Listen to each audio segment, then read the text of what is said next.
Bošnjačka nacionalna fondacija obezbjeđuje finansiranje temeljnih nacionalnih projekata koji su od suštinskog značaja za bošnjački narod.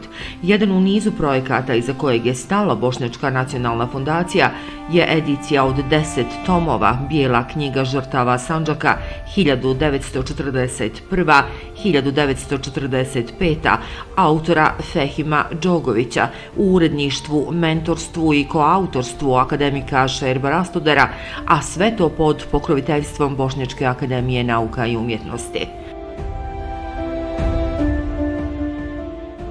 Prvu knjigu u ediciji čine dokumenti, iz razloga što je uočena intencija da se zločini pojedinih političkih subjekata, prije svega četnika, nastoje prikazati kao izraz ustaljenog atavizma, mržnje i netrpeljivosti koja se lokalizuje na prostor Sandžaka, dok dokumenti nedvosmisleno ukazuju da se radi o projektu osmišljenom u vrhovima četničkog i drugih nacionalističkih pokreta.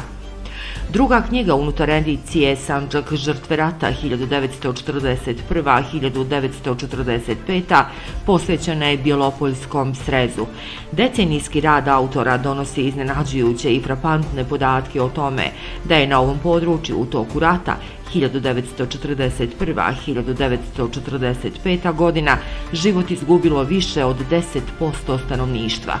U knjizi trećoj autor je postavio sebi cilj doći do istine ili do što je moguće objektivnijeg sagledavanja broja civilnih i ratnih žrtava koji su pale u Petničkom kraju tokom trajanja Drugog svjetskog rata od 1941. do 1945. godine, što je rezultiralo knjigom koja nosi naslov Sandžak 1941-1945.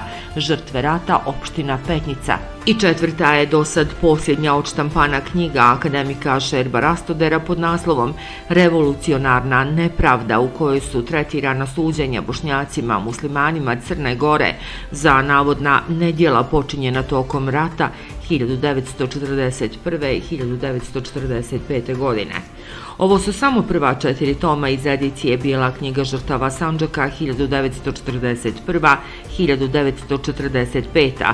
Svi zainteresirani za nabavku i podršku ovom projektu mogu se javiti predstavništvima Bošnjačke nacionalne fondacije u Sarajevu, Novom Pazaru, Rožajama te svim podružnicama u dijaspori.